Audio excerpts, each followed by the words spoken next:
कि आज भी जारी हैं। इस बीच एक और अपडेट है, बांग्लादेश में आबादी को लेकर अभी समीकरण क्या कहते हैं, क्या इशारा कर रहे हैं, वो जल्दी से दर्शकों को बता दें, फिर कर्नल नैन इस पर रिएक्शन लेंगे।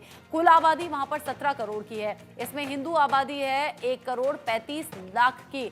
हिंदू आबादी प्रतिशत करीब करीब कुल मिलाकर 9% का भी माना जाता है। और जिस तरीके से वहां पर हिंदुओं की आबादी साल दर साल घटी है, वो भी एक सवालिया निशान है कि 17 करोड़ की आबादी में 1 करोड़ 35 लाख है, जो अभी घटने के बाद है, क्योंकि हर साल के साथ में ये परसेंटेज घटा है, जो अभी इशारा कर रहा है कि ऐसा लग रहा है आने वाले वक्त में और ज्यादा घटेगा। कर्नल नैन, अगर वहां पर हिंदू और अल्पसंख्यकों को टारगेट किया जाता रहेगा तो उनके पास ऑप्शन क्या बचेगा पलायन करने के अलावा? और ये जनसंख्या हिंदुओं की या फिर जो परसेंटेज है ये तो लगातार घटेगा ही।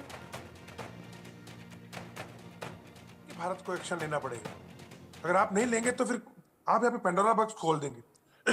आईएसआई के इशारे पे देखिए कैसे उलझुल तरीके से यूनुस जो है और उसकी जो कठपुतली सरकार है, जो कि जिहादियों के इशारे पे नाच रही है, कैसे फैसले ले रही है। अभी हाल ही के अंदर पाकिस्तान के अंदर उन्होंने एयरफोर्स और आर्मी की जो एक्सरसाइज, कंबाइंड एक्सरसाइज की।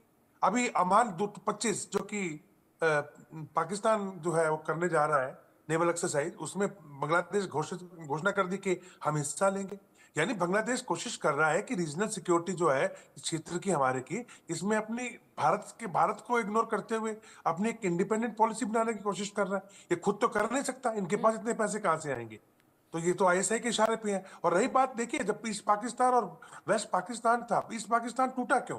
वेस्ट पाकिस्तान के लिए ईस्ट पाकिस्तान को अपने जैसा बनाने के रखने के लिए बहुत पैसा खर्च करना पड़ेगा, वो मुमकिन नहीं है उनके लिए। आज तो वो खुद भुखमरी में घूम रहे हैं। तो ये सही मौका है भारत को इस बारे में एक्शन लेना चाहिए and should start working on this. ये बहुत लेट हो जाएंगे वरना हम। और किस तरीके के एक्शन का जिक्र आप कर रहे हैं, किस तरीके का एक्शन? देखिए मैं समझता हूँ कि we have to intervene in between. अगर हमारे पे सिक्योरिटी रिस्क आ रहा है जिहादियों के कारण, जो कि किसी देश को कब्जा के बैठ गए हैं, तो भारत का दायित्व बनता है कि शेख हसीना हमारे देश में बैठी हुई है, तो भारत का दायित्व बनता है वहां पे जाके एक्शन करना। ठीक है, शुड गो इन, ठीक है, जाना चाहिए हमको अंदर। जेकेएस परिहार सर, जब सत्ता परिवर्तन का वक्त था, यानी कि जब सेना ने मोर्चा संभाल लिया था, शेख हसीना भारत आ गई। भारत में शरण देने को लेकर भी बहुत सी विपक्षी पार्टियों ने सवाल उठाए कि ऐसा नहीं होना चाहिए था। उधर ट्रंप के जीतने के बाद शेख हसीना बधाई देती है, तो कयास ये लगाए जा रहे हैं कि दोबारा से शेख हसीना बांग्लादेश लौटेंगी और सत्ता में वापसी उनकी होगी। ऐसे में भारत के पास क्या कुछ ऐसे मजबूत राइट्स भी हैं जो वो इन फ्यूचर शेख हसीना को बोल सकें? देखिए, जहां तक शेख हसीना का सवाल है, जैसे ही वहां पे कहा गया है कि राष्ट्रपति भवन बांग्लादेश से एक खबर निकली थी कि ऑफिशियली उनका पर्सनल रेजिग्नेशन जो है वो राष्ट्रपति को नहीं मिला था, इसलिए यूनुस साहब जब राष्ट्रपति के ऊपर भी एक्शन करने की बात कर, मैं कर्नल नैन साहब से बिल्कुल सहमत हूं कि हमें इसमें इंटरवेन हर हालत में करना होगा, और वो डिप्लोमेटिक लेवल पे भी है, कूटनीतिक, उसमें आपको माहौल, आपको इंटरनेशनल उसमें बनाना होगा।